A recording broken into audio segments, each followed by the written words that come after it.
Welcome to the Krusty Fox and a new installment of Sex and the City. Today we're treating ourselves to a stiff one with Season 2, Episode 8 of Sex and the City, entitled The Man, the Myth, the Viagra. Click the link on screen now to watch every episode from the very beginning, stay until the bitter end for last week's top comment and this week's question, and subscribe if you like what you see.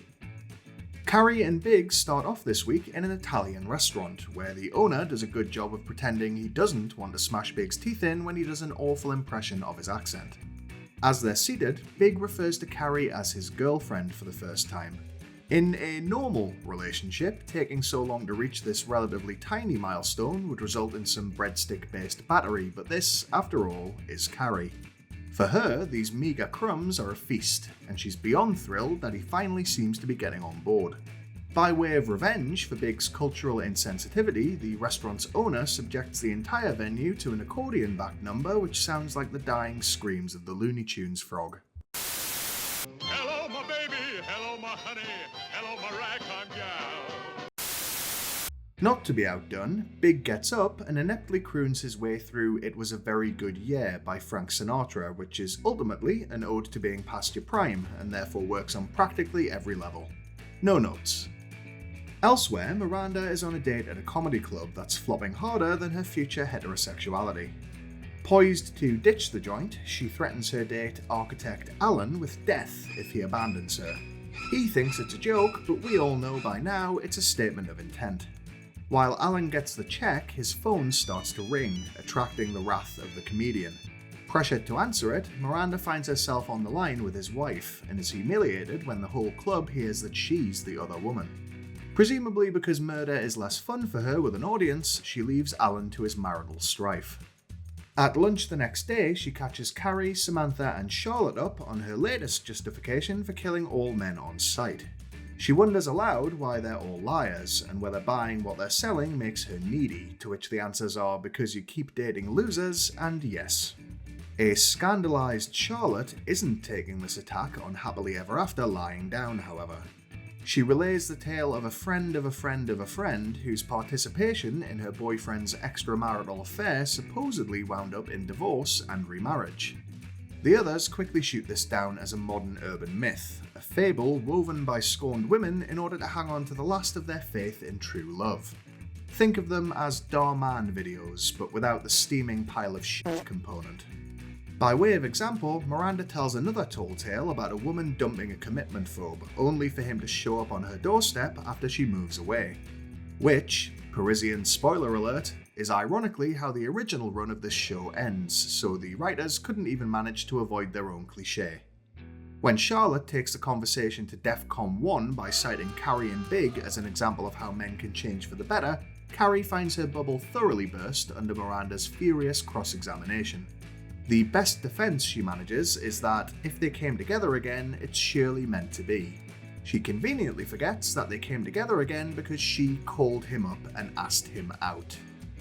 Back home, chain-smoking her way towards the minimum word count, Carrie ponders relationship myths and whether the existence of the fabled perfect man is really any different to a cyclops. I can help her out with this one actually. The difference is that with a cyclops, you don't have to undo his belt to stare into his one big eye, and doing so won't result in you having to wash your hair afterwards. Having complained for weeks that Samantha never gets a decent plot, this week I'm forced to admit that it's always best to be careful what you wish for.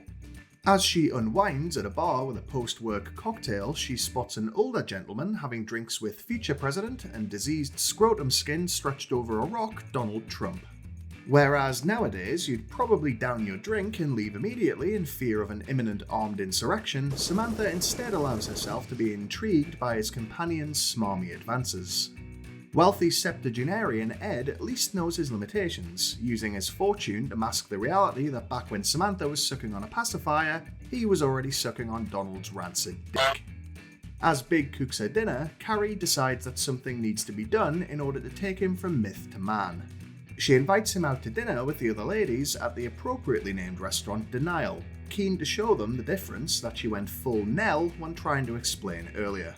She also responds to his request to season some meat by shaking a salt grinder over it, which doesn't look like a deliberate mistake, but nonetheless was missed by the editing team. probably because they all quit when they realised where this is all heading. And while I normally assume that foreshadowing is too much to expect from this creative team, they do manage some consistent characterisation when Miranda calls from a bar. It turns out that Carrie stood her up in favour of seeing Big, which Miranda is quick to remind her is a sign of their old dynamic coming back with all the persistent inconvenience of a herpes sore.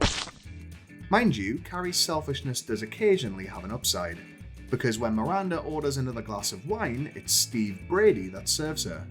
Just when she thought Mr. Wright didn't exist, along comes Mr. That'll Do. In a sign that the show isn't quite as on Miranda's side as you might think, they wind up back at her place, and after they ride the bony pony together, she ends up treating him as dismissively as all the men who she now uses as body cavity wall insulation. Samantha, meanwhile, is being wined, dined and bejeweled by Ed at his townhouse, while his evidently long-suffering staff look on with the kind of exasperation you only usually see in parents whose 10th crotch goblin just spewed into a vase. After dinner, old-fashioned Ed, who looks and sounds like his denture paste is on its last legs, makes it clear that he'd like to try the Kool-Aid down in Jonestown.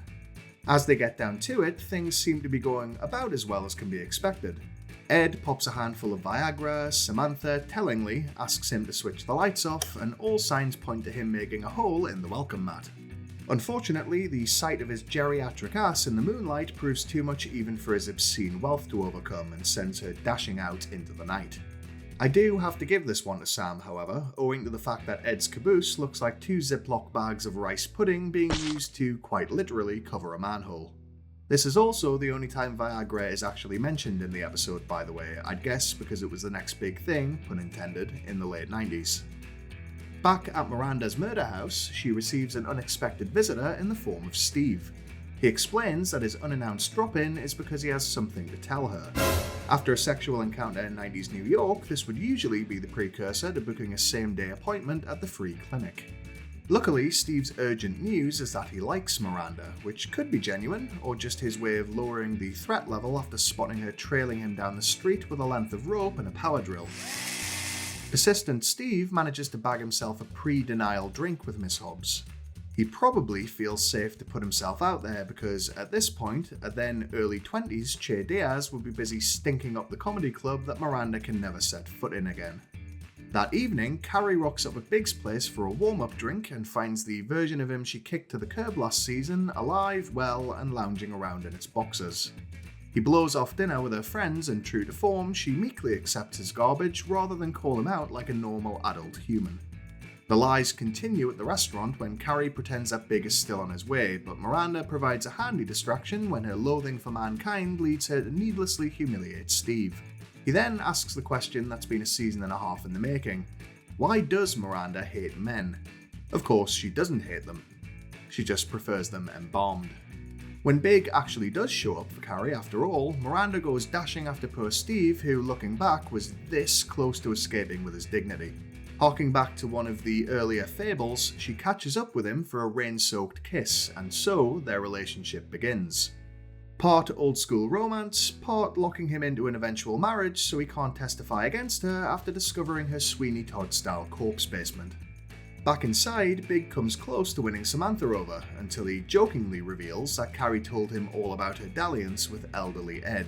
Hindsight is a wonderful thing though, because at least Ed probably bit the big one with more dignity than dropping dead in the shower with an exercise bike-related boner. And that's it for this episode. If you enjoyed it, please drop a like, subscribe for more every week, and scatter these videos amongst your friends and family like they're the ashes of an asshole ex-husband you can't wait to get rid of. Which brings us to last week's top comment. I asked whether Madeline and Jeremy's speedrun marriage could go the distance, leading Amzy Wamzy to predict their union will be as long-lasting as a blast of butt-hair harmony. Short and brittle, like Tom Cruise at a Scientology initiation ceremony. Good stuff. And lastly, this week's question. Was any of Big's behaviour this week a sign that he'd at least improved a little, or just a brief rest stop on the road to relationship hell? Answers in the comments below please, and the best will make an appearance next time. Either way, thanks for watching, and as ever, if you can't be good, be crusty.